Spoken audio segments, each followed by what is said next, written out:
இறைவனுடைய பாதையில் பயணம் செய்யறதுன்னா என்ன? நேர்வழியில பயணம் செய்யறதுன்னா என்ன? சத்திய பாதைன்னா என்ன? அமைதியாக மன அமைதியை கெடுத்து கொள்ளாத ஒரு பாதை தான் இறைவனுடைய பாதை. அதுல போராட்டம் என்ன? அந்த அமைதியை நீங்க பாதுகாத்துக் கொள்றதான் போராட்டம். நம்முடைய வாழ்க்கை, ஒவ்வொருடைய வாழ்க்கையும் அவருடைய வாழ்க்கையில் பயணம் செய்யக்கூடியவோட தான் வாழ்க்கை, கூட இருக்கக்கூட தான் வாழ்க்கை. இப்ப போராட்டம் யார் கூட? நீங்களாம் ஒண்ணு சேர்ந்து உங்களுக்கு சம்மந்தமே இல்லாதவங்களை போய் சண்டை போடுறத இல்ல. அங்க வெளிப்படையாவே நீங்க அக்கிரமம் பண்றீங்கன்னு ஆயிடுச்சே இல்லையா? அவங்க ஊர்ல அவங்க இடத்துல வாழ்ந்துட்டு இருக்காங்க, நீங்க எதுக்கு அங்க போறீங்க? எதுக்காக படையை திரட்டிட்டு கிளம்புறீங்க? அப்படி உங்களை படைத்தவன் அறிவிப்பான்னு நினைக்கிறீங்களா?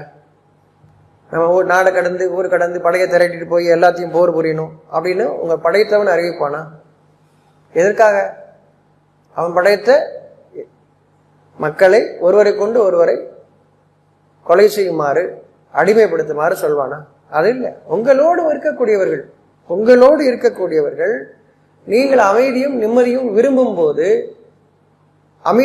நீங்க விரும்பும் போது அதை அவங்க மறுக்கிறவங்களா இருக்கிறீங்க இல்லையா? இதுதானே போராட்டம் வாழ்நாள் முழுசும்.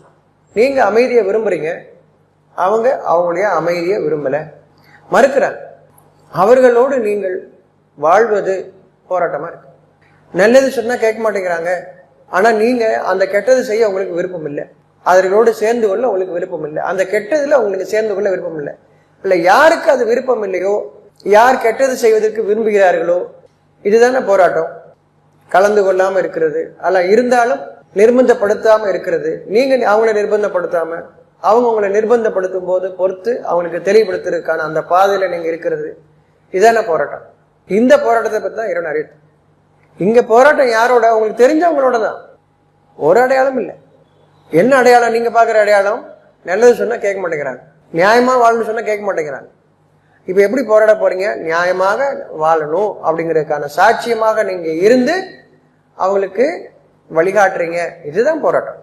இங்க கத்திய தூக்கொண்டியில கம்ப தூக்கெல்லாம் சொல்லல, அந்த போராட்டத்தை பத்தி சொல்லவே இல்லை. நீங்க அர்த்தத்தை உருவமா எடுத்துக்கிட்டு போர்னா சும்மாவா சண்டை, கத்தி எது வேணாமா, கையாவது பலமா வச்சுக்கோனாமா, அப்படிதான் நம்ம சொல்லி கொடுத்துருக்காங்க. ஆனா வேதம் அதை சொல்லலை, புத்தகம் அதை சொல்லலை. புத்தகம் வாழ்வதற்காக வழி சொல்லுது. வாழ்க்கை உங்களுக்கு போராட்டமாக இருக்கு. ஏன் அப்படின்னா நீங்கள் நல்லது சொல்லும் போது ஏற்றுக்கொள்ளாதவங்க உங்க கூடயே இருக்கிறாங்கன்னு சொல்லு. அதில் அந்த போராட்டத்தை பத்தி அறிவிக்குது வேதம் முழுவதும். உங்க மனசு விரும்பியபடி நியாயமான பாதையில நீங்க இருக்கிறது, நியாயமற்றவரோடு வாழும்போது அது போராட்டமாக இருக்கு. அந்த போராட்டத்தை பற்றி அறிவிக்கிறான்.